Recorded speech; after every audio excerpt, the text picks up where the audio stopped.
Saya menceritakan tentang seorang perempuan yang naik bis barengan sama saya. Kami hanya berdua, jadi saya ketinggalan bis. Akhirnya saya waktu itu ada tugas ngajar di Darul Faqih, memberi kajian daurah buat ibu-ibu di Darul Zahra di Tarim, Hadramaut, Yaman. Saya ketinggalan bis karena saya mau nyelamatin jemuran saya dulu. Akhirnya saya ke sana, bisnya udah jalan. Saya telepon Darul Mustafa, minta dikirimin kendaraan. Yang datang bis yang tadi isinya 60 orang, saya sendirian naik di bis tersebut. Kan udah kosong, udah pada berangkat semua. Di tengah jalan ada perempuan berhentiin mobil, berhentiin bis tersebut. Dia pun masuk. Seneng banget saya, ada temannya. Saya pun menyapa beliau. Saya bilang, assalamualaikum warahmatullahi wabarakatuh, hababah. Waalaikumsalam warahmatullahi wabarakatuh. Ya bunai, la ilaha illallah, la ilaha illallah, la ilaha illallah, la ilaha. Saya sebenarnya kepengen ngajakin ngobrol, tapi lisannya sibuk berzikir, la ilaha illallah, la ilaha illallah, la ilaha illallah, la ilaha illallah. Jadi saya nggak mau ganggu. Dia duduk di bangku depan, deketnya pintu itu. Saya duduk di belakangnya. Bis pun melaju dengan kencang. Tiba-tiba lagi bis kencang, ada anak lari lewat di jalanan, nyebrang jalanan. Bisnya takut nabrak tuh anak. Dia ngerem dengan sangat mendadak, membuat saya, waktu itu saya kurus, teman-teman saya sekalian. Itu saya kepegangan sama itunya, sama pegangan depan itu aja kepala saya tuh terbentur sama bangku yang di depan saya. Sementara si ibu dua di depan saya itu, seorang ibu yang ada di dua baris depan saya, terjungkal, teman-teman saya sekalian, terjungkal, kepalanya terbanting, kemudian dia jatuh di tangganya bis tersebut itu. Dia kayaknya mau mempertahankan diri gitu ya. Dia pegangannya bis tuh, ada tuh pegangan pintunya tuh, ternyata pegangannya itu ada besi yang menonjol sehingga masuk ke tangannya, berdarah-darah. Dia lepaskan lagi, kebanting lagi. Ketika mobil berhenti, bis tersebut berhenti, perempuan tersebut dengan darah-darah di badannya karena berdarah-darah tangannya, pas ada di depan saya perempuan tersebut dengan mulut yang tersenyum dengan pandangan bahagia. Dia bilang, alhamdulillah, makasih ya Allah, engkau begitu baik dan dermawan. Saya pas lihat dia senyum terus ngomong gitu, jangan-jangan ada yang kena sarafnya nih. Ada orang kesakitan kayak begitu, mestinya badannya pasti ngilu-ngilu, sakit-sakit, bentur-bentur berkali-kali, teman-teman. Dan dia senyum lebar dengan dia bilang, alhamdulillah, makasih ya Allah, makasih ya Allah, engkau begitu baik pada hambamu.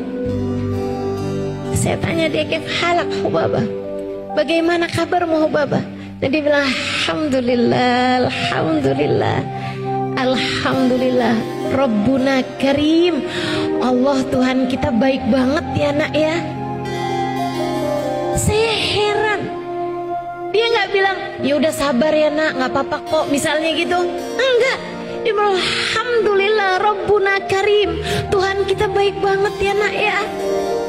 Saya bilang, baik gimana menurutmu? Dia bilang, nak, kamu nggak pernah baca hadisnya Nabi, innallaha idza ahabba abdan ibtalah. Allah apabila cinta kepada seorang hamba, Allah menguji hamba tersebut, dibuat sakit hamba tersebut, dibuat susah hamba tersebut, karena Allah sangat mencintainya. Kita barusan dicinta sama Allah, makanya Allah ngasih kita sakit kayak gitu tadi. Alhamdulillah, makasih ya Allah, makasih ya Allah, makasih ya Allah. Saya hari itu turun dari bis, saya ngajar, habis selesai saya pulang, saya makan, saya hadir roha, malam sholat jamaah dan sebagainya, sampai malam, sampai besok pagi saya nggak bisa tidur. Saya malu, Saya menangis panjang malam, malu kepada Allah Subhanahu wa ta'ala. Ya Allah, ada hamba-hambamu di atas muka bumi ini yang mengerti mensyukuri sakit sebagaimana orang lain mensyukuri sehat.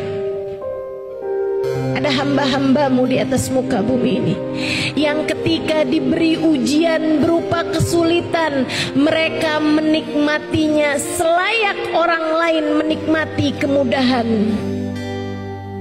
Di atas muka bumi ini ada hamba-hambamu yang mengerti berterima kasih atas hal tidak menyenangkan dalam hidup mereka, sementara saya bukannya berterima kasih atas kenikmatan yang Allah berikan. Kerjaan saya justru berkeluh kesah setiap ujian sekecil apapun datang menghampiri hidup saya.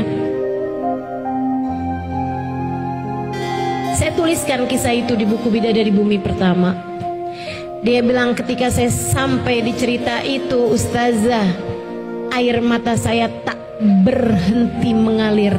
Dan itu adalah kali pertama dalam 15 tahun saya menangis.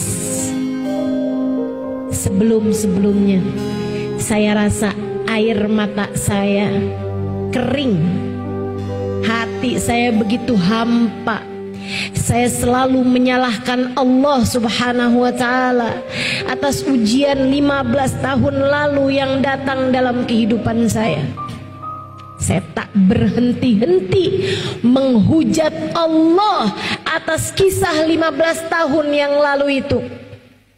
Dan anak saya jadikan sebagai sarana saya untuk semakin menyalah-nyalahkan Allah atas buruknya takdir yang Dia pilihkan untuk saya.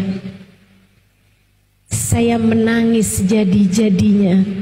Kemudian untuk kali pertama dalam hidup saya memutuskan untuk berwudu, mandi kembali.